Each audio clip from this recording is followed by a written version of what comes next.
तहरीक इंसाफ, जमात इस्लामी, अवामी मुस्लिम league, वतन party और advocate Tariq Asad की दरखास्तें इब्तदाई समाअत के लिए मुकर्रर की गई हैं।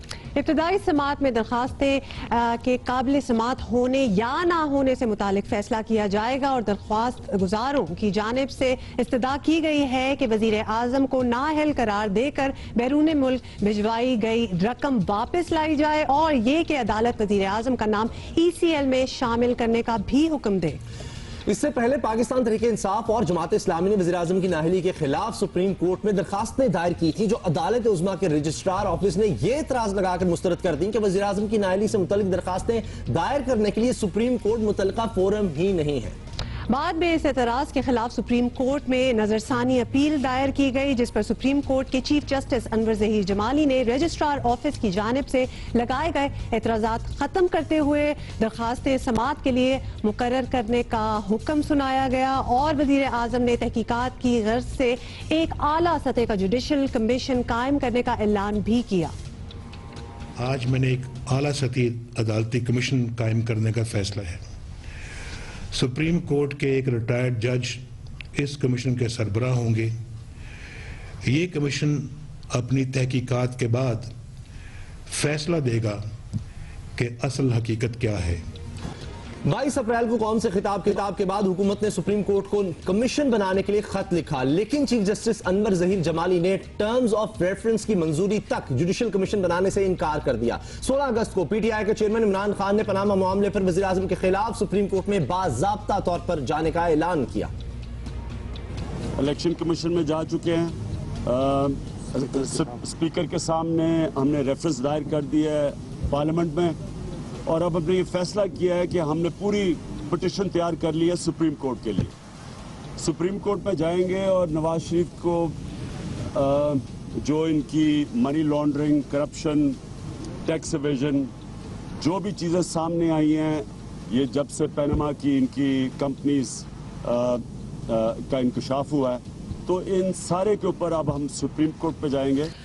और अब सूरत हाल ये है कि सुप्रीम कोर्ट में समाअत से पहले गुज़िश्ता रोज इस मामले पर बयानबाजियों का माहौल खूब गर्म रहा और 16 बयान वजीर आला पंजाब शहबाज शरीफ बोले कि अगर उन पर या वजीर आजम पर करप्शन साबित हो जाए तो वो ओहदा नहीं बल्कि सियासत भी छोड़ देंगे। ये मैं ऑफर देना चाहता हूं कि मेरी जात के खिलाफ इन तीनों दीवार में आज तक अगर एक घेरे की करप्शन साबित हो जाए तो जिंदगी भर सियासत छोड़ दूंगा और हर खिलाफ। और नून लीग के रहनुमा दानियल अजीज ने कहा कि वज़ीर आज़म से हिसाब मांगने वाले पहले अपना हिसाब दें। शौकत खानम के फाइनेंशियल स्टेटमेंट्स हैं, ईयर एंडिंग 31 दिसंबर 2010, उसमें उन्होंने बताया कि 3 मिलियन क्लास B शेयर जो है वो सिनेबार कंपनी में इन्वेस्ट किए गए, जिनकी माली जो रकम थी वो $3 मिलियन थे। ये जो बताते हैं ना कि करोड़ा रुपया, ये करोड़ा रुपया जो पाकिस्तान में इन्वेस्ट हो सकता था, ये जो दर्ज देते हैं कि अगर आप मुहिब वतन पाकिस्तानी है तो आप पाकिस्तान में इन्वेस्ट करें, तो ये $3 मिलियन रुपया जो कि चंदे के साथ बसता था, ये भी $3 मिलियन ये भी इन्वेस्ट हो सकता था पाकिस्तान में। इससे भी पाकिस्तान मुस्तफीद हो सकता था इमरान खान साहब। दूसरी जानिब बिलावल भुट्टो जरदारी ने नौडेरो में प्रेस कॉन्फ्रेंस के दौरान कहा कि उनकी पार्टी के 4 मुतालबात ना माने गए तो वो भी वजीर आजम को जाने का कहेंगे। Parliamentary national security committee reconstitute करे तो पाकिस्तान पीपल्स पार्टी का पनामा बिल पास किया जाए, सदर जरदारी की CPAC APC की रेजोल्यूशन पर अमल करे, मुल्क में फौरी तौर पर फॉरेन मिनिस्टर लाया जाए। मियां साहब, अगर हमारे ये 4 मुतालबा नहीं मानते तो मैं आज आपको बताना चाहता हूं कि 27 दिसंबर को गरी खुदा बख्श में मैं लॉन्ग मार्च का ऐलान करूंगा और फिर दमादम मस्त कलंदर होगा। आपको बताया पिछले इतवार 16 अक्टूबर को सानिया कारसाज के याद में ये जलसा हुआ था, जहां पर बिलावल भुट्टो साहब ने ये बातें कही हैं, ये 4 मुतालबात रखे हैं। जी बिल्कुल, और अब जियो न्यूज के नुमाइंदे खसूसी अब्दुल कयूम सिद्दीकी से बात करते हैं, अपडेट लेते हैं इस न्यूज की। कयूम, ये बताइएगा कि आज बड़ी अहम कार्रवाई है, आपको क्या लगता है कि आज अदालत में क्या होगा? हुमा, अब इस वक्त की यहाँ की सूरत हाल ये है कि शेख रशीद जो है वो भी पिटिशनर है, वो यहाँ पर पहुँच चुके हैं। अब से कुछ देर पहले उन्होंने प्रेस कॉन्फ्रेंस की, और उससे पहले जो है हमारी हामिद खान जो कि इमरान खान के वकील हैं, उनसे भी गुफ्तगू हुई। तो हमने भी उनसे ये सवाल किया कि आज आपकी कानूनी तौर पर पेशरफ्त में आप किस चीज़ को कामयाबी करार देंगे। तो उनका ये कहना था कि क्योंकि ये इब्तदाई समात है और इब्तदाई समात के अंदर रिस्पोंडेंट्स को जो कि 10 के करीब हैं, जिसमें प्राइम मिनिस्टर हैं, इसाक डार हैं, चेयरमैन नैब हैं, चेयरमैन FBR हैं और दीगर जो अफराद हैं, उनको अगर आज नोटिस हो जाते हैं तो ये मामला जो है वो आगे की तरफ बढ़ेगा। तो आज की पेशरफ्त तो यही होगी, एक कानूनी जंग जो कि आज पाकिस्तान की सबसे बड़ी अदालत के सबसे बड़े कोर्ट रूम के अंदर सबसे बड़े जज यानी कि chief justice of Pakistan justice Anwar Zaheer Jamali की सरबराही में शुरू होगी। तो PTI जो है वो उनका ये कहना है कि आज अगर इन दरखास्तों के ऊपर नोटिस हो जाते हैं तो ये उनकी एक कानूनी तौर पर एक बड़ी कामयाबी होगी। और ये बड़ा अहम केस है, अभी आगे चलेगा और आपसे बेहतर कौन रिपोर्ट कर सकता है, इस पर आपसे बात होती रहेगी। ये बताएं कितना अरसा लग सकता है इस तरह की समात में?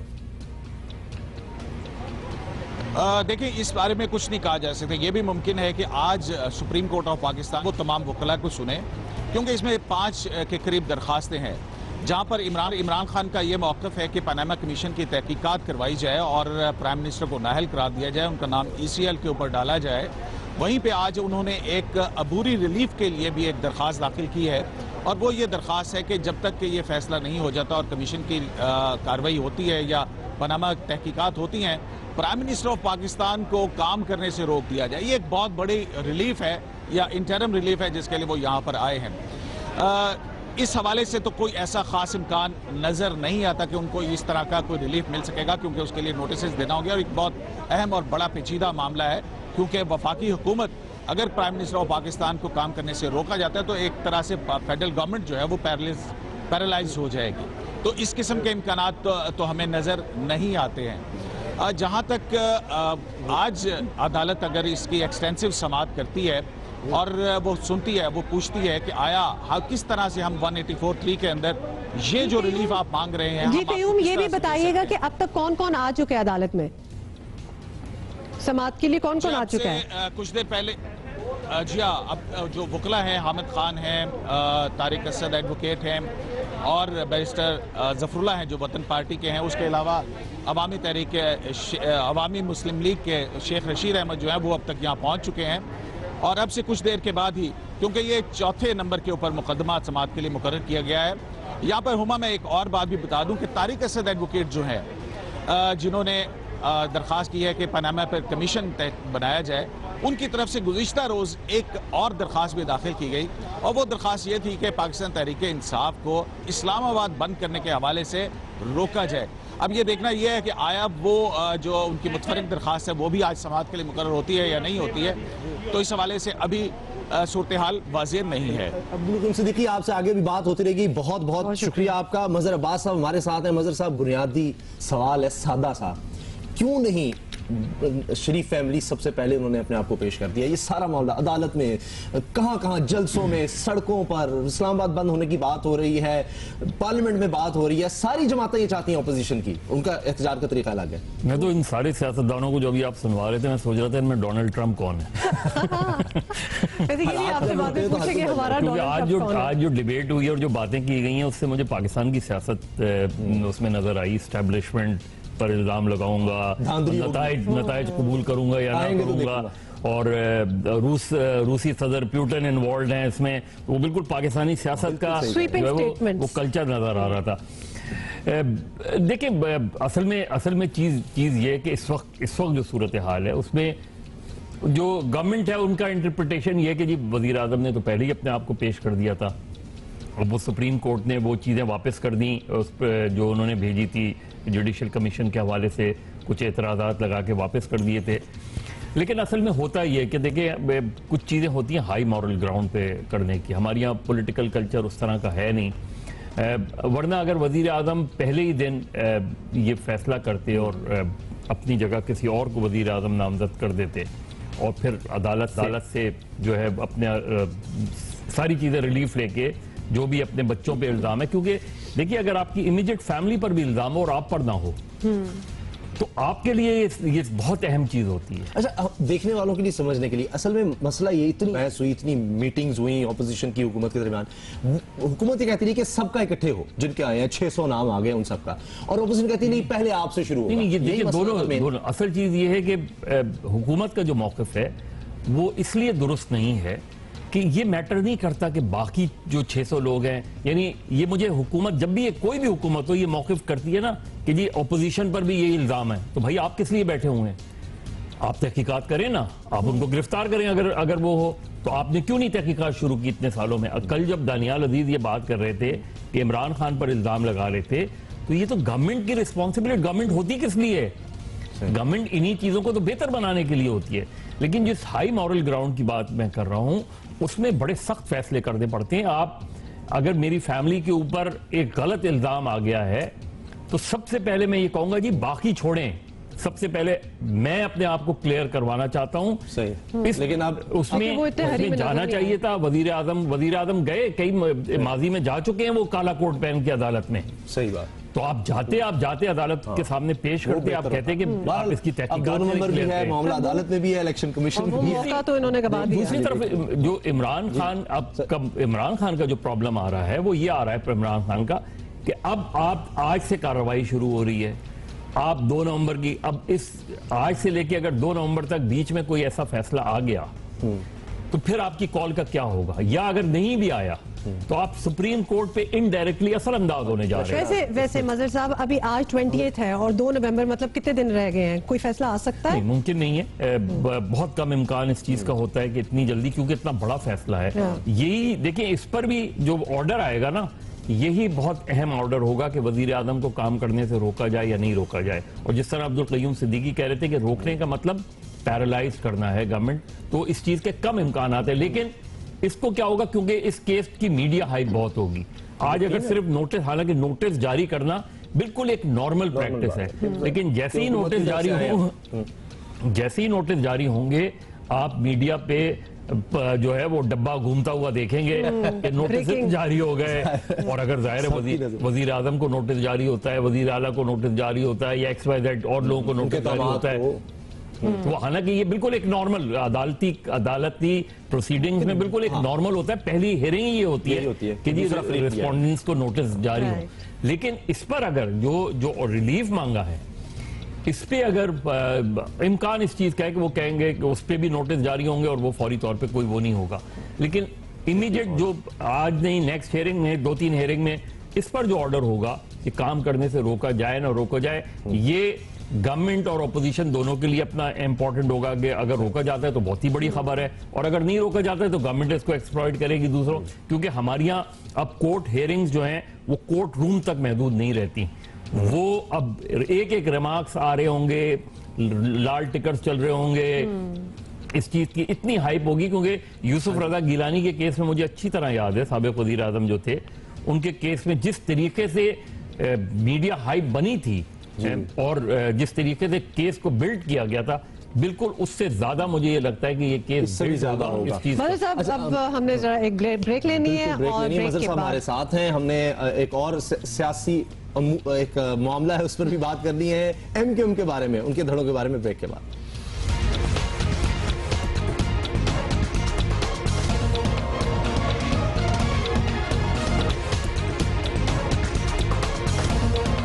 बहुत ही अहम मामला है अदालत में पनामा लीक्स का, और शेख रशीद साहब पहले ही पहुंच चुके हैं इस्लामाबाद में सुप्रीम कोर्ट में, और इमरान खान तहरीक इंसाफ के चेयरमैन सरबराह भी अब से कुछ देर पहले सुप्रीम कोर्ट पहुंचे हैं। आप देख सकते हैं अपने रुफका, अपने करीबी साथियों के साथ, और वकीला की भी एक बड़ी तादाद वहां पर मौजूद है। और आज ये बहुत ही अहम मामला है। जमात इस्लामी की भी दरखास्त है, तहरीक इंसाफ की भी है, वतन पार्टी की भी है, तारिक असद एडवोकेट हैं, उन सब की दरखास्तें हैं पनामा लीक्स पर। और किसी ने यह कहा है कि वज़ीर आज़म को काम करने से रोका जाए, ECL में उनका नाम डाल दिया जाए और उनको नाअहल करार दिया जाए क्योंकि उन्होंने अपने असासे छुपाए हैं। जबकि इलेक्शन कमीशन के पास जब आपने दरखास्त देनी होती है इलेक्शन लड़ने के लिए तो आपको अपने असासे जाहिर करना होते हैं कि आपके पास कहाँ कितने पैसे हैं। उस वक्त उन्होंने पनामा लीक्स के बारे में बताया नहीं और बाद में पता चला। बड़े अच्छे मूड में लग रहे थे, स्माइल भी कर रहे थे, वेरी कॉन्फिडेंट वॉक जो वैसे उनकी हमेशा ही होती है।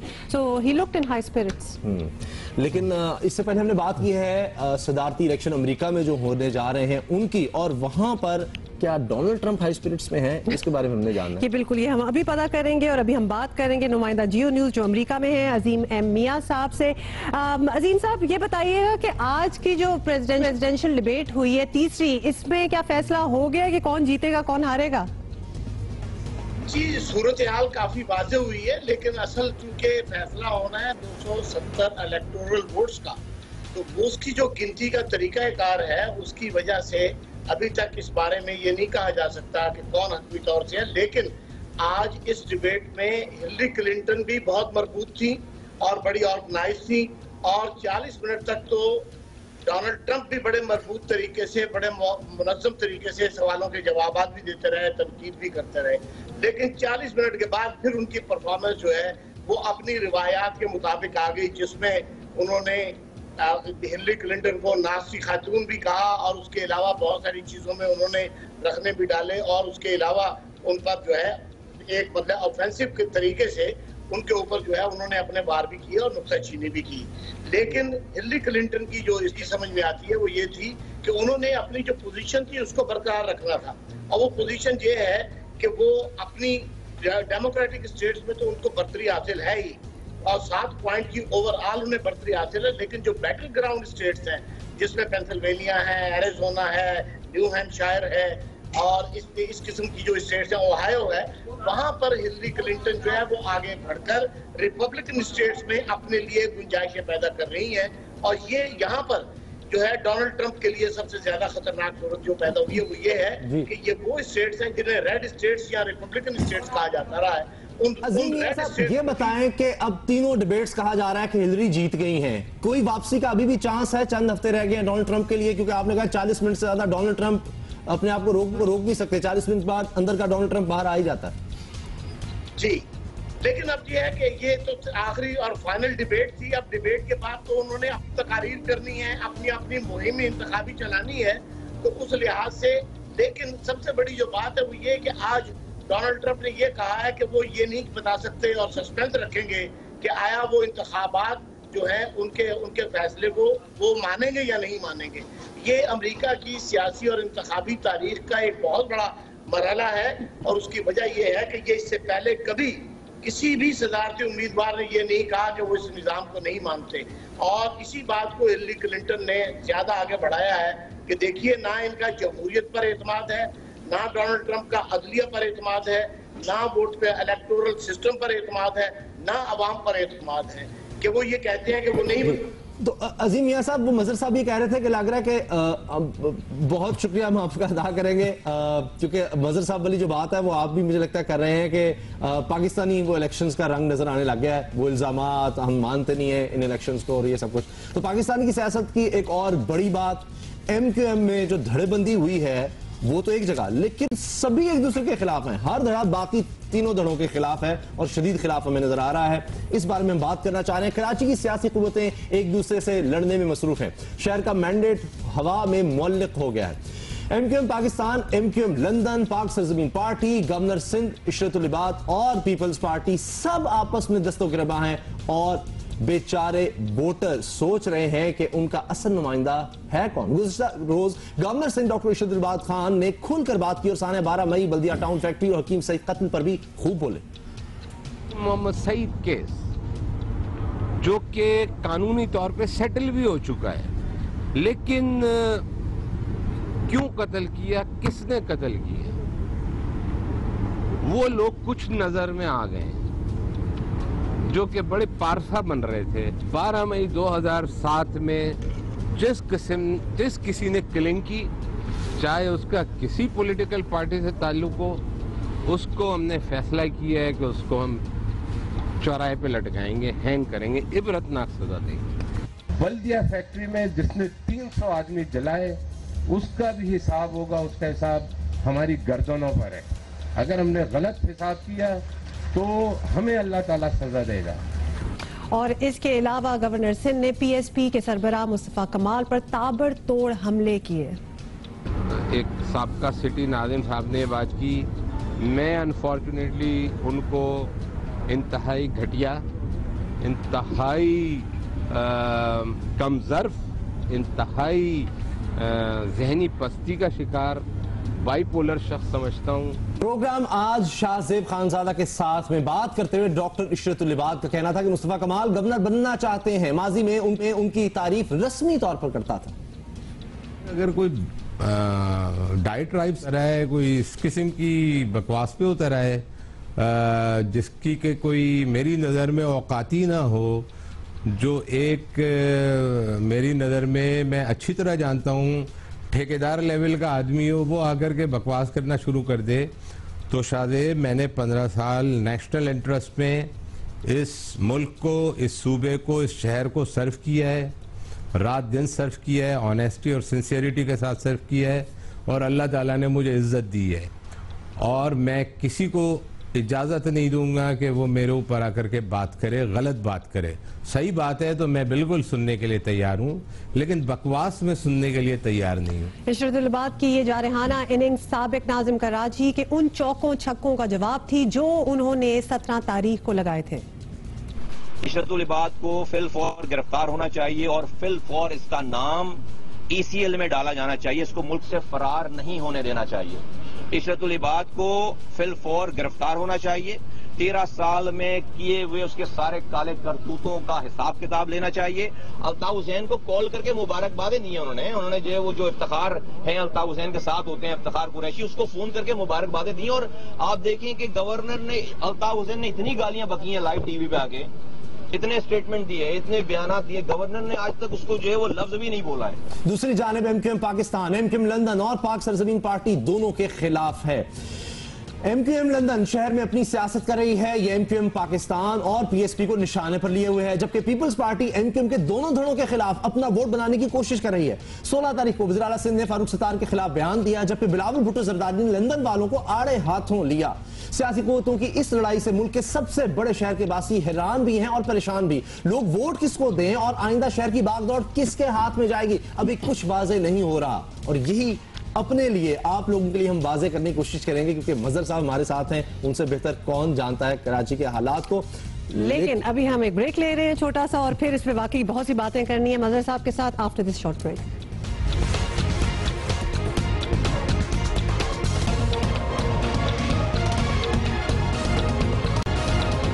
इस वक्त chief justice Lahore high court Mansoor Ali Shah sahab मातहत अदलिया के जजेस की तकरीब से खिताब करेंगे। पता चला कि नहीं, इस कोर्स को और बेहतर किया जा सकता है, और शायद वो कोर्स इतनी अच्छी क्वालिटी का नहीं था जितना कि अब बन गया है। उसके लिए हमने रीच आउट किया दुनिया में कि कैसे, किन से रब्ता करें, कौन गुरुज हैं जो एकेडमीज चलाते रहे दुनिया में, कैसे हम इसको बेहतर कर सकते हैं। तो हमें दुनिया के एक बहुत मशहूर जुडिशल एजुकेशनिस्ट मिले, उनका नाम है डॉक्टर लिविंगस्टन आर्मिटाज। उनको हमने ऑस्ट्रेलिया से कांटेक्ट किया और लेके आए पाकिस्तान, और वो हमारे साथ उन्होंने बहुत वक्त गुजारा, हमारे रिसोर्स पर्सनस के साथ बहुत वक्त गुजारा, इस एकेडमी में आके उन्होंने वक्त गुजारा, DG साहिबा के साथ वक्त गुजारा, और ये बैठ के ये कोर्स को रीडिफाइन किया। और उन्होंने हमें कहा कि सर आपने जो GTP बनाई थी वो ठीक थी, chief justice Lahore high court का खिताब जारी है। बहुत से उन्होंने अच्छे इक़दाम किए हैं अदलिया की बेहतरी के लिए, खासतौर पर पंजाब में, जिनको सराहा जाना चाहिए। और अभी इस खिताब में कह रहे हैं कि दिलेरी से काम लेना होगा, अगर इंसाफ देना है लोगों को तो जजेस को, मातहत अदलिया के जजेस को भी दिलेरी दिखानी होगी। और बार और बेंच, आपको पता है कि हाल ही में जो वकला हैं उनके काफ़ी सख्त बयान आए हैं chief justice Lahore high court के बारे में, तो उनकी कोशिश है कि दोनों को साथ लेकर चला जाए, यानी जजेस और वकला जो हैं वो इकट्ठे रहें एक प्लेटफॉर्म पर। हमारा वक्त मिला तो इस पर भी बात करेंगे कि मामला हुआ क्या। मजहर साहब, मेरा ख्याल है चंद सेकंड हमारे पास हैं। MQM का जो मामला है उस पर हम चाह रहे थे कि आपने सुना, आप भी परेशान हो रहे थे बहुत। जगजीत की गजल सुनिए, बात निकलेगी तो फिर दूर तलक जाएगी। सर, ये वो क्या कह रहे हैं, ये धड़े और खास तौर पे द यूज ऑफ वर्ड्स, मतलब इतना एक दूसरे को, यही मुझे सबसे ज्यादा जो तकलीफ है इस पूरे कंट्रोवर्सी में। बल्कि अगर आप पूरा एमक्यूएम के पिछले चंद माह में जो तकारीर हुई हैं, अल्ताफ हुसैन साहब की तकरीर हो या मुस्तफ़ा कमाल साहब की, जो जबान इस्तेमाल हो रही है, और वो लोग जबान इस्तेमाल कर रहे हैं जो तहजीब की बात करते हैं, जो अपने आबा व अजदाद की बात करते हैं, जो ऐसी तहजीब के अलमबरदार थे कि जिसमें शाइस्तगी जो है वो का दामन कभी भी हाथ से नहीं छूटा। यानी आपने सख्त तरीन तनकीद भी की तो एक अपने आप को कंट्रोल करके, कंपोज करके आप सख्त से सख्त बात करें। और मुस्तफ़ा कमाल साहब ने या डॉक्टर इशरतुल इबाद ने जो एक दूसरे पर इल्ज़ामात लगाए हैं, वो तहकीकात होती हैं नहीं होती, किस मंतकी अंजाम तक ये सारी कंट्रोवर्सी पहुंचती है। एमक्यूएम का सारा हिस्सा जो है वो बिखरता जा रहा है शिराजा, और कोई उसको समेटने वाला नजर नहीं आ रहा। शिराजा बिखर रहा है, समेटने वाला कोई नजर नहीं आ रहा। तो क्या कोई ऐसा होगा जो सारी चीजों को समेटेगा? लेकिन सबसे हटके सिर्फ एक रिक्वेस्ट है कि आज मुस्तफ़ा कमाल का जवाबी वार होगा, यानी एक वार हुआ फिर जवाबी वार हुआ, आज उनका होगा। जो जबान जो है उसमें बहुत कंट्रोल की जरूरत है, क्योंकि करोड़ों लोग आपको सुन रहे होते हैं। उम्मीद करते हैं कि आपकी बात सुन रहे होंगे मुस्तफ़ा कमाल साहब। हम ब्रेक ले रहे हैं, हेडलाइंस का वक्त हो रहा है, लेकिन मज़े साहब हम जाने देंगे, हमारे साथ होंगे और बहुत से मामला इन पर बात होगी ब्रेक के बाद।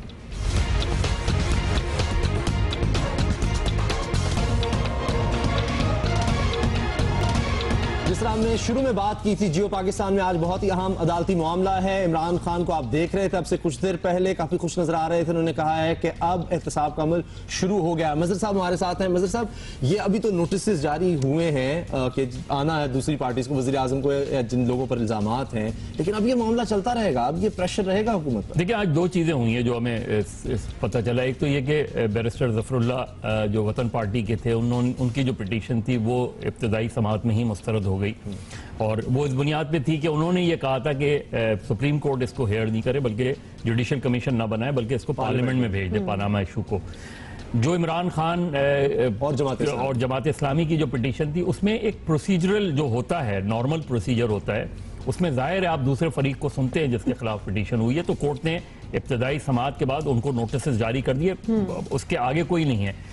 मैं जब अभी इमरान खान को सुन रहा था तो मैं यही वो कह रहा था कि ये कोई फैसला नहीं हुआ है, ये तो उन्होंने एक प्रोसीजरल वो किया है, तो इसलिए केस की इतनी हाइप क्रिएट नहीं करनी चाहिए कि जिसकी बुनियाद पे किसी भी फरीक को मायूसी और उसका इम्कान भी मौजूद होता है। क्योंकि अभी तो जब हियरिंग होगी 2 हफ्ते बाद, और फिर और मजीद तारीखें पड़ सकती हैं इसके अंदर, तो उसमें कोई भी फैसला आ सकता है, और वो फैसला जाहिर है हम सब के लिए काबिल कबूल होगा। बोलते थे और फिर उन्हीं के खिलाफ हो गए। लेकिन एक चीज ये है कि गवर्नमेंट का अब बहुत ही या तो स्ट्रॉन्ग रिप्लाई आना है। ये हेयरिंग डू एंड डाई वाली हेयरिंग है, ये जो सुप्रीम कोर्ट की इस वक्त है, इसलिए साथ में इमरान खान को थोड़ा सा तहम्मुल का मुजाहरा करना चाहिए। मेरा ख्याल है अब 2 नवंबर के करीब ही दूसरी ये हेयरिंग होगी, 2 हफ्ते बाद, उसमें 2 हफ्ते बाद।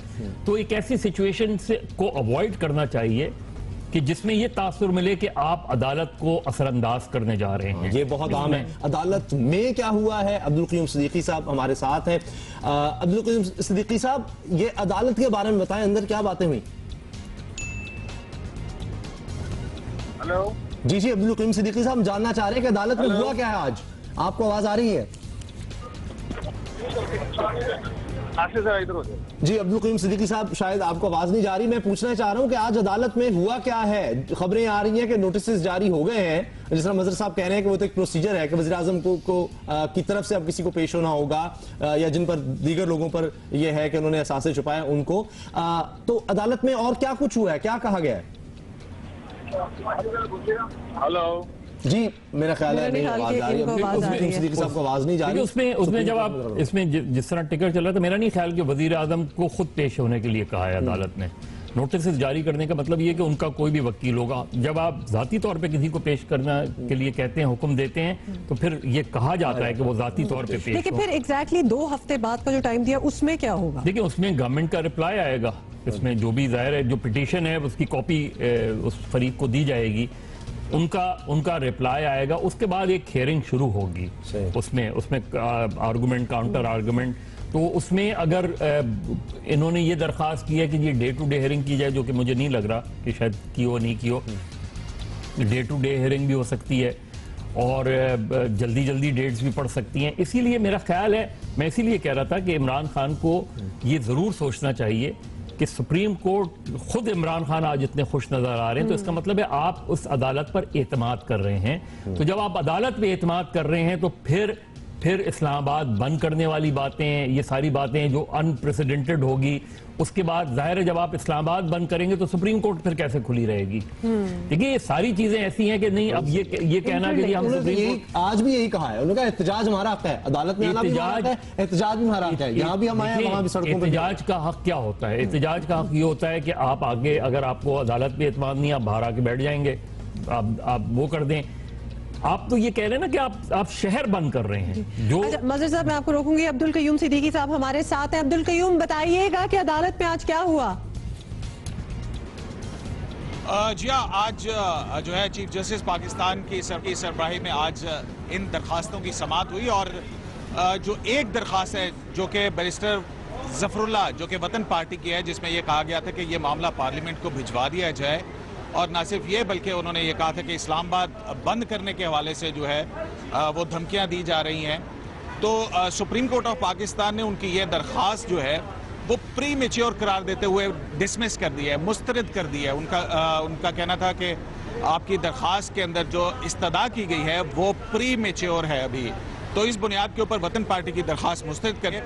जबकि पाकिस्तान तहरीक इंसाफ, जमात इस्लामी, अवामी लीग के शेख रशीद और तारिक असद एडवोकेट की जो आइनी दरखास्तें हैं 184(3) के हवाले से पानामा पेपर्स की तहकीकात के लिए अदालत हुक्म दे, वो दरखास्तें जो हैं उन पर प्राइम मिनिस्टर ऑफ पाकिस्तान इसहाक डार और दीगर जो फरीकैन हैं, जिसमें चेयरमैन नैब है, चेयरमैन FBR है और फेडरेशन ऑफ पाकिस्तान है, इन तमाम को नोटिस जो हैं वो जारी कर दिए गए हैं और ये इन दरखास्तों की समाअत 2 हफ्ते तक के लिए मुलतवी कर दी गई है। जब बैरिस्टर जफरुल्लाह वतन पार्टी के जो एडवोकेट हैं, उनका यह कहना था कि पार्लियामेंट को धमकियां दी जा रही हैं और एक सियासी जमात जो है वो धमकियां दे करके अदालत को भी दबाव में लाना चाहती है ताकि एक जुडिशल कमीशन बनवाया जा सके। तो इस पर जस्टिस खिलजी आरिफ का ये कहना था कि हमें कोई धमकी नहीं दे सकता और चीफ जस्टिस ऑफ पाकिस्तान ने इस मौके के ऊपर कहा कि सुप्रीम कोर्ट जो है वो उस वक्त मुदाखलत करेगी जब वो ये देखती है कि कहीं पर बुनियादी हकूक का तहफ़्फ़ुज़ नहीं हो रहा है या उनको इन्फोर्स करने का मामला हो, तो हम वहाँ पर तहफ़्फ़ुज़ करते हैं। लेकिन हम अदालत जो है वो किसी पॉलिटिकल एरिना या किसी पॉलिटिकल क्वेश्चन के अंदर जो है वो नहीं जाएगी। तो इन तमाम बात जो है वो के बाद हामिद खान जो है उनके दलाइल सुनने के बाद हामिद खान ने जो है वो जमात इस्लामी की तरफ से भी दलाइल दिए, क्योंकि जमात इस्लामी के जो वकील थे असद मंजूर भट्ट, उनका ये कहना था कि हमारी दरख्वास्त पर भी वही दलाइल होंगे जो कि हामिद खान पाकिस्तान तहरीक इंसाफ के देंगे। तो अदालत के अंदर जो है वो तहरीक इंसाफ और जमात इस्लामी का इत्तफाक और इत्तेहाद नजर आता है, जबकि एक दरखास्त मुस्तरद, बाकी 4 दरखास्तें जो हैं उनके ऊपर नोटिस जारी कर दिए गए। देखते हैं 2 हफ्ते बाद क्या होता है। 2 हफ्ते के लिए समाअत मुलतवी है। बहुत बहुत शुक्रिया अब्दुल कयूम सिद्दीकी आपका, इस बारे में आप होती रहेगी। मजहर अब्बास साहब आप आए, इतना वक्त आपने हमें दिया, आपका भी बहुत बहुत शुक्रिया। जियो पाकिस्तान में हम आपसे मिलने लगे थोड़ी ही देर में, क्योंकि हमें ब्रेक लेनी है और एक बहुत अहम मौजूद है, किस तरह अपने माहौल को तबाह कर रहे हैं, उसके क्या नुकसान होंगे। एक बहुत ही अहम, उसके बाद ज़ेब भी हमारे साथ होंगी, ज़ेब बंगेश जिनका हमने वादा शुरू में किया था वो आज हमारे साथ होंगी। ब्रेक के बाद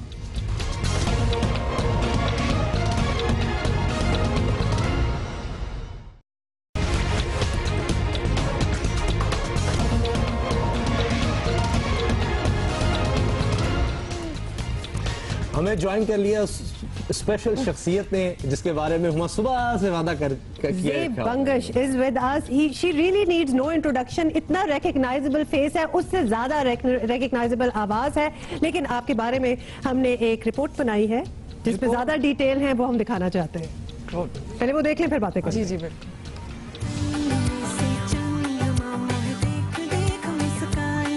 फारसी, पश्तो, दरी और तुर्क जबानों में खूबसूरत नगमे बिखेरने वाली ज़ेब बंगश और हानिया असलम म्यूजिक की दुनिया में अब किसी तारुफ की मोहताज नहीं। रात के आंचल में छुप के राज अपने दिल में है सजाता।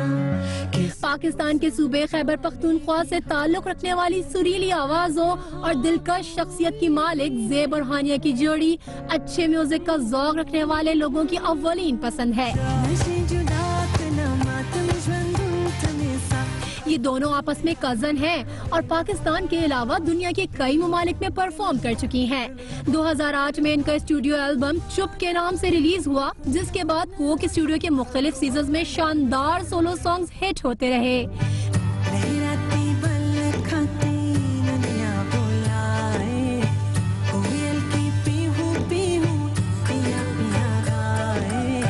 ज़ेब बंगश ने बॉलीवुड की फिल्मों मदारिस कैफे, हाईवे और फतूर के लिए प्लेबैक सिंगिंग की, जबकि लॉलीवुड में बिन रोयर और मंटो के लिए सॉन्ग्स रिकॉर्ड करवाए। मौला मौला तू है मौला, मौला मौला तू है मौला।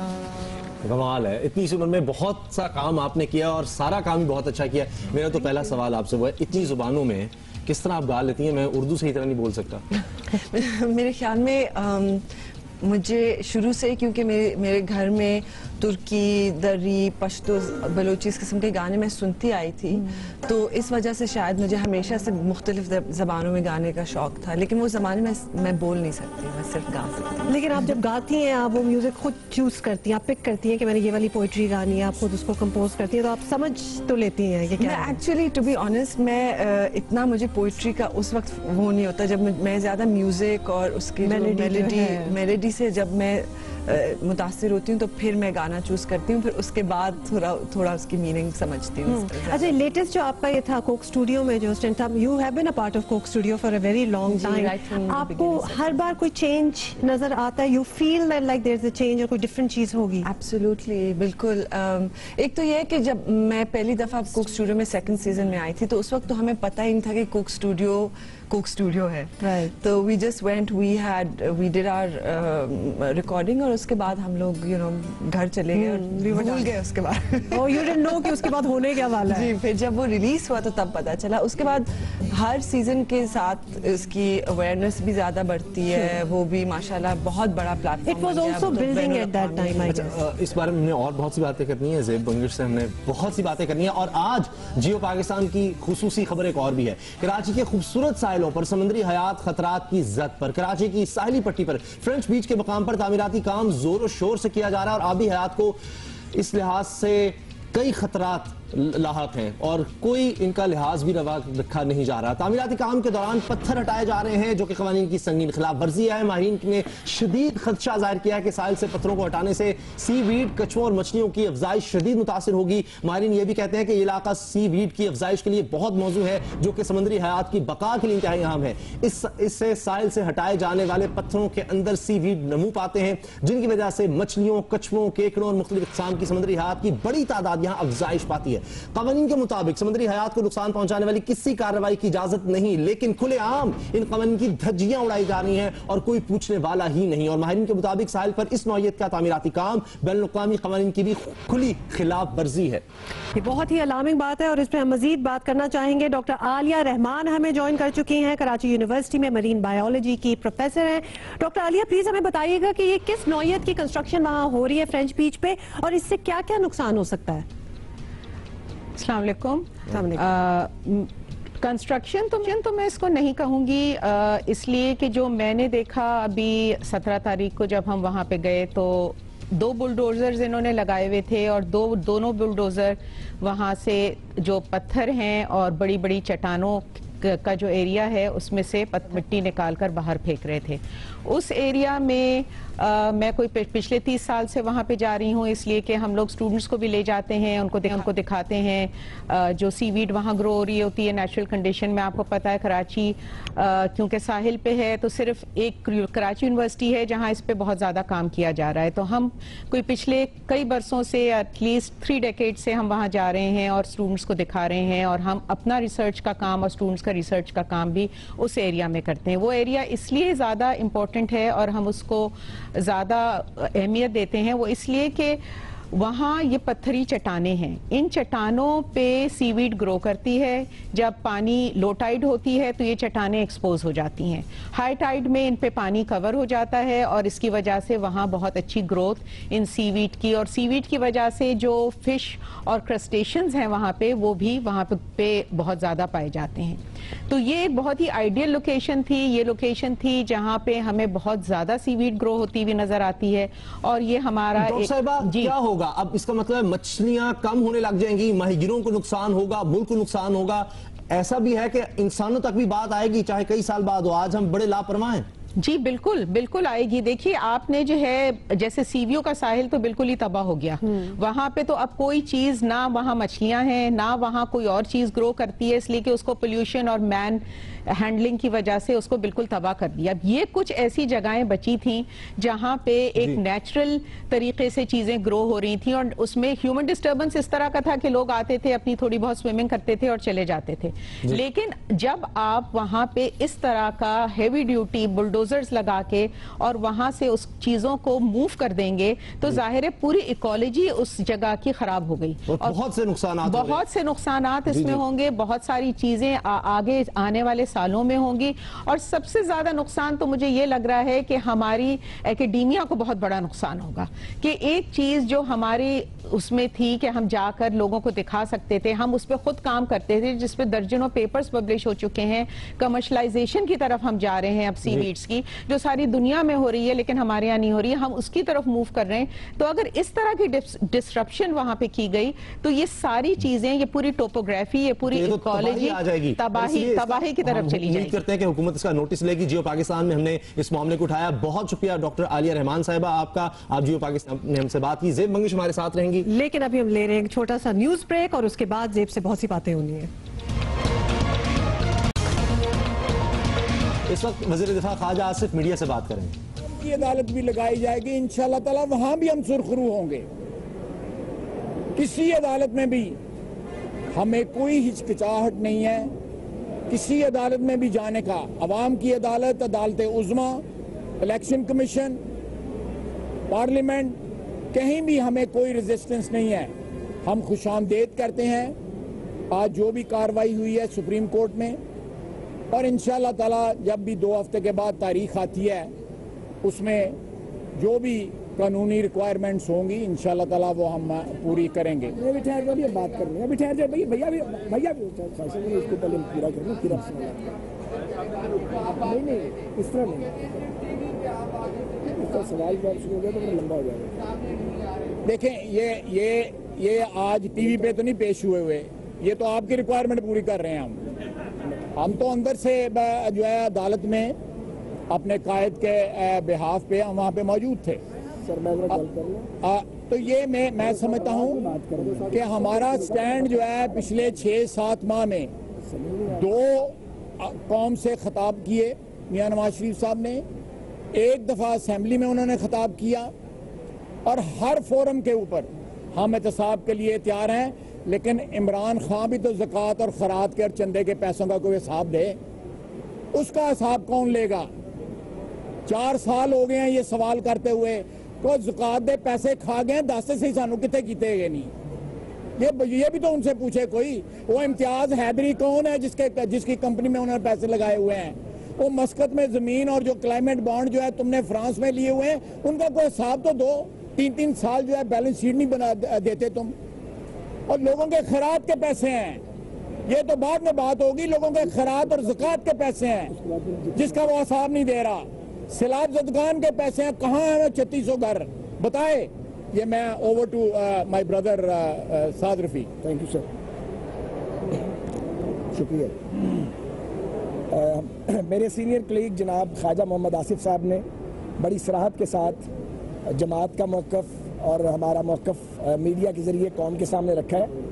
मुझे सिर्फ ये गुजारिश करनी है कि रोज़े अव्वल से जब से पनामा पेपर्स का इशू सामने आया है, हुकूमत ने, वज़ीर आज़म पाकिस्तान ने तमाम एफर्ट्स किए हैं कि इस इशू को प्रॉपर लीगल फोरम पे ले जाया जाए ताकि दूध का दूध और पानी का पानी सामने आए।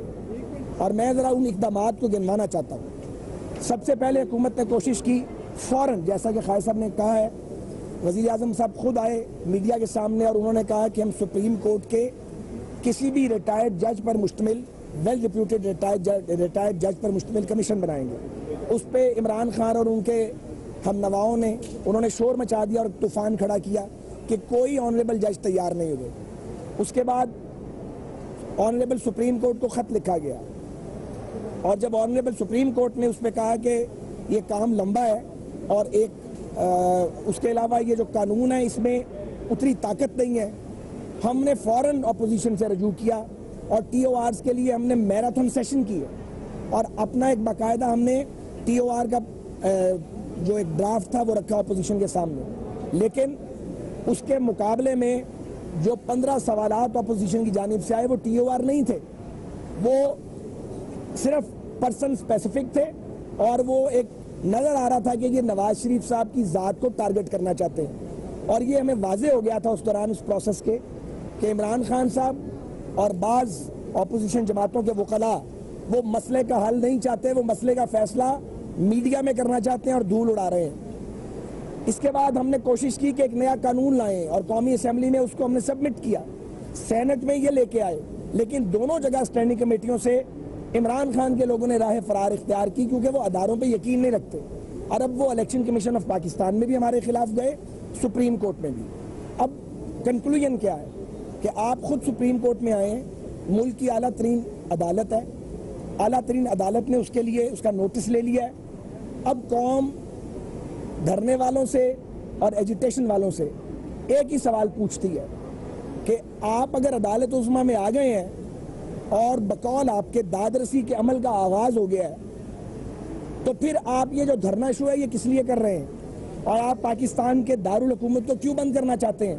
अगर आपको मुल्क के अदारों पर एतमाद है जहां आप खुद आए हैं तो फिर इसका फैसला यहाँ होने दें, क्योंकि आज ऑनरेबल सुप्रीम कोर्ट ने कहा है कि 2 वीक्स में अगली डेट आएगी।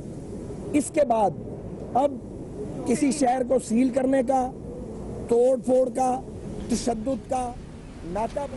तो सुप्रीम कोर्ट के बाहर भी एक दूसरे के इल्जामात के जवाब दिए जा रहे हैं।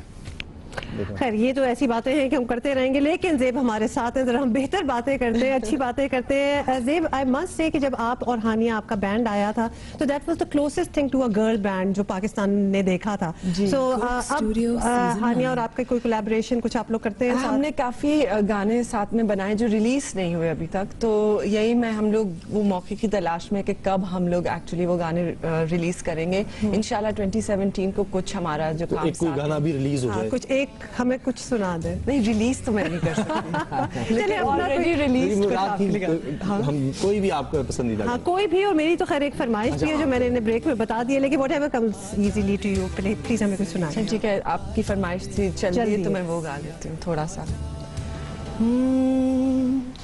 ये हरियाली, ये आसमां, ये घटा मेरी राज़दां, रात के पहलू में दिए तेरे लिए बिछे, तेरा हाथ थाम के लो हम भी चल दिए। I'm so tempted to sing with you. Please do. हम भी चल दिए। Beautiful. I mean, जो naturally इतने enjoyment के साथ गा, I can tell that it gives you peace. जिस तरह आप ये गा रही हैं। I'm so sorry, we have to take a break. लेकिन हम इनके साथ ही हैं, अभी हम इनसे फिर मिलते हैं। Beautiful.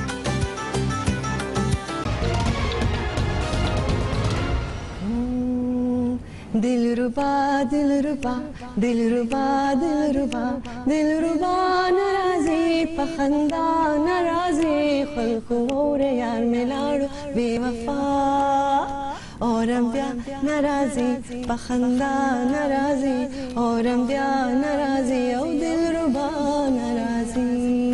ब्यूटीफुल। इसमें कोई दिलरुबा है जो नाराज हुई है? नहीं, आती नहीं है। राजी लाइक राशा, आपने ये लफ्ज तो सुना होगा। हाँ, ये राशा, तो नाराजी नहीं आती है, दिलरुबा नहीं आ रही। ये बताएं, आपके गानों में सकाफत नजर आती है, लोकगीत जिसको हम कहते हैं, तो ये ट्रेडिशन में आप यंग हैं, हमारे यंग नस्ल तो जरा और तरफ भी जा रही है, तो आप रिवायात की तरफ? शुरू से ही मेरा शौक हमेशा इस तरफ था, तो कुछ पता नहीं क्यों ऐसे था, लेकिन मुझे तारीख़ से, सकाफ़त से हमेशा बहुत ज़्यादा दिलचस्पी रही है। और कुछ मेरे ख्याल में मेरी खुशकिस्मती भी रही है कि मेरे घर में हर किस्म का म्यूज़िक था और बहुत सी ज़बानें बोली जाती थी जो हमारे मुल्क में हैं। और फिर मुझे उस्ताद भी अल्हम्दुलिल्लाह अच्छे मिले जो कि मुझे अच्छी तरह से गाइड कर रहे हैं। तो इन सारी वजूहात की वजह। लेकिन आपका जो बैंड है, जो अमेरिका में आपका बैंड है, जिसके साथ आप हर साल ही बल्कि आप टूर करती है, संदरा, इसमें सारे आप पाकिस्तानी हैं जी, और कोई पाकिस्तानी नहीं जी, लेकिन दे ऑल अंडरस्टैंड है। वेल, म्यूजिक अपना लैंग्वेज है। How does it work out? जी, मतलब हम लोग गाने सारे पाकिस्तान की मुख्तलिफ ज़बानों और सकाफ़तों से गाते हैं, लेकिन वो म्यूज़िक जो है वो पूरे रीजन का है। उसमें अरब है, तुर्क है, ईस्टर्न यूरोप है, जूइश है, तो ये सारा म्यूज़िक मिल के हम लोग पाकिस्तानी गीत गाते हैं। उनको ज़्यादा हमारा ट्रेडिशनल म्यूज़िक इसलिए पसंद आता है क्योंकि मेरे ख्याल में हम रॉक और पॉप उनसे बेहतर तो कर नहीं सकते, क्योंकि वो उनकी चीज़ है। ये तो उनसे इंस्पायर्ड चीज़ है, हमारी चीज़ें ज़्यादा तो मुझे, क्योंकि मैं अमेरिका में मैंने अपना जो है ग्रेजुएशन भी वहीं पे की थी, तो ये बात मुझे बहुत पहले समझ आ गई थी कि शायद हमें अपनी चीज़ वहाँ पे लेके जानी चाहिए। अपनों में आपको कौन पसंद है सिंगर्स में? बहुत से पसंद है, हमारे यहाँ तो सिंगर्स की कोई कमी नहीं है। बिल्कुल। बट मतलब जो फिल्मी उसमें है, या जो मतलब ऑफकोर्स मैडम नूरजहां है, रोशन आरा बेगम है, महनाज है। रोशन आरा बेगम, आई लव कमाल है। क्या वैसे क्या उनकी आवाज़ है, और मलके मौसीकी जी, कमाल। और इकबाल बानो बहुत मुझे पसंद है, और मेहदी हसन साहब हैं। हाँ जी, बहुत से लोग हैं। अच्छा, किसी और जुबान में कुछ और हो जाए, नहीं उर्दू के अलावा? उर्दू के अलावा हो गया, फारसी गा देती हूँ आप लोग? हाँ, why not, I love it, please गाएं।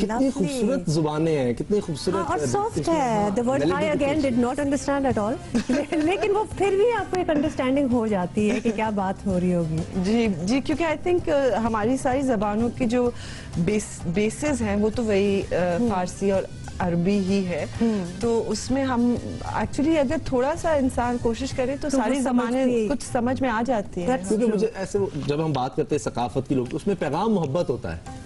तो पूरी कम्युनिटी में, उस माशरे में, उस कल्चर में मोहब्बत को वो आम करना, तो वो चाहे आप किसी भी जुबान में, चूंकि रिवायात का आपको बहुत अच्छा लगता है, तो वो जो आप रीजन की बात कर रही हैं किसी भी, तो हर जगह पैगाम मोहब्बत का दिया जाता है रिवायात। बिल्कुल जी, और मोहब्बत भी एक रूहानी मोहब्बत है, तो इस वजह से भी मेरे ख्याल में इन गीतों की जो जिंदगी है, इनकी जो जर्नी है, वो ख़त्म नहीं होती हमारे साथ, क्योंकि इसमें जो बात की जा रही है वो बहुत गहरी होती है। हालांकि वो कभी सिर्फ किसी बहुत ही नॉर्मल सी बात कर रहे हैं, किसी पेड़ बूटे की। आप इतना अच्छा गा रही हैं, इतनी मजे के वो हमें सुनने को मिल रहे हैं ना, कि पीछे से फरमाइशें आ रही हैं, और जो लोग देख रहे हैं वो सब इतनी अच्छी है। एक की फरमाइश आ रही है, आई नो कि आपको भी पसंद है, बीबी सनम जानम। ओके, बीबी सनम जानम अनार सिस्तानम, बीबी सनम जानम अनार सिस्तानम, बदरवाज़े कंदहार जाही सनम जानम, बदरवाज़े खंदार जाई सनम जोनम ला ला ला ला ला ला ला ला ला ला ला ला ला ला।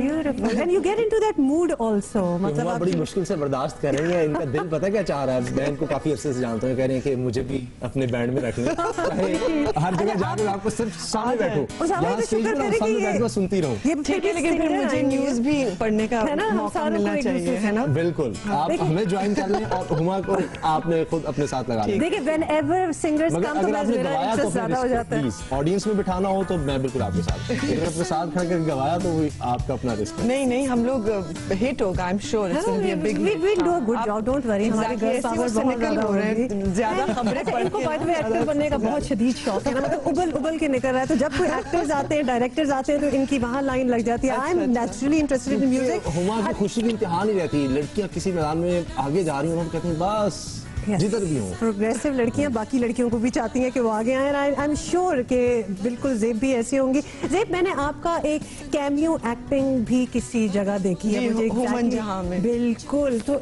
उसका भी आपको शौक है? मतलब मैं देख के थोड़ा सा शौक में चली गई थी। आई डिडंट रियलाइज कि आप एक्टिंग भी कर रही हैं। एक्टिंग मैं सच कर नहीं रही हूँ, लेकिन जब मैं स्कूल में थी तो हमेशा थिएटर, ड्रामा हमेशा करती थी, डिबेटिंग और सो ये तो करती थी। मुझे मज़ा भी बहुत आता है। तो आसिम के साथ, क्योंकि इस फिल्म में बहुत एक फैमिली टाइप माहौल था और उनके सामने मैं काफ़ी वो कभी कभार आई डू दीज ये होते हैं ना नखरे निकालना, अच्छा वो I would do that in invitations. तो नासिम ने कहा कि I really want you to do this, लेकिन इट वाज काफी फनी बात है क्योंकि मेरे ख्याल में 3 लाइनें थी फिल्म में और बड़ी out of your character, out of my character and very वो, लेकिन मैंने बहुत ज्यादा वो मिल्क की वो 3 लाइनें ना, क्योंकि मैंने फुल डीवा टाइप वो भी किया कि मैं नहीं कर सकती, और लास्ट में लिखे फिर आज में नहीं तुम करो।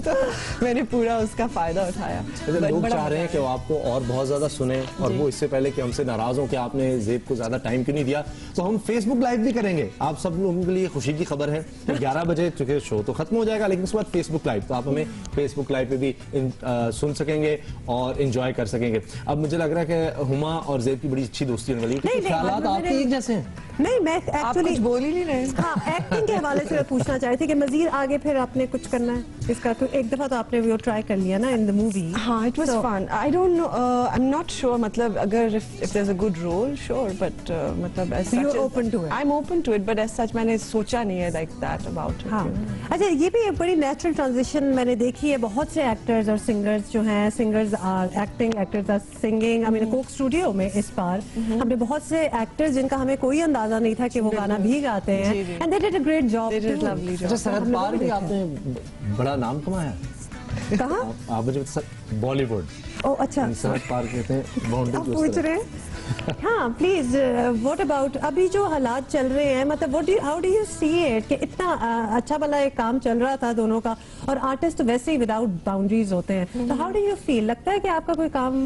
आई think you are putting too much emphasis on this. I think हमारे अपने बड़े मसले हैं म्यूजिक में और उसमें आर्ट्स में। म्यूजिक में एक तो ये है कि आपके पास अभी तक पाकिस्तान में ऐसी जगह जहाँ पे किसी भी म्यूजिकल परफॉर्मेंस पे आर्टिस्ट को 65% टैक्स देना पड़ता है। तो ये कहना कि इंडिया खोल दे बिकॉज यू नो हमारा बिजनेस खराब हो रही, दैट डजंट मेक सेंस, क्योंकि हमने अभी तक अपनी चीजें यहाँ पे नहीं फिगर आउट की। आई एम नॉट इंटरेस्टेड, मुझे पॉलिटिक्स से कोई मतलब गर्ज नहीं है, और मैं इसमें बहुत ज्यादा मेरा ईमान है कि जहाँ पे आपका रिस्क लिखा होता है वो आपको मिलता है, जहाँ पे आपकी किस्मत होती है वो वहां से खुलेगी। तो मुझे लग रहा है कि लोगों की किस्मत में जो अभी टेलीविजन देख रहे हैं, एक आखिरी गाना अभी है बाकी। अच्छा, आप बार खींच को आप वही ला रहे हैं, हम क्लोजिंग कर रहे हैं। बिल्कुल, we have no time left, तो हम आपको ऑलरेडी खुदाफिज कर दें, लेकिन ज़ेब हमारे लिए एक छोटा सा कुछ लाइंस कहेंगे और उसके बाद हम फेसबुक लाइव तो कर ही रहे हैं, so right after this will be on Facebook. चलिए, मैं आपको फिर एक गाना सुनाती हूँ जो मैंने उनके साथ किया था, आबदा परवीन जी के साथ, फ्रॉम बिन रोए। लवली बात है। यूं ही मुस्कुराएंगे, यूं ही हम मिल जाएंगे, नैनों की बातें जान गए जो दिल का कहना मान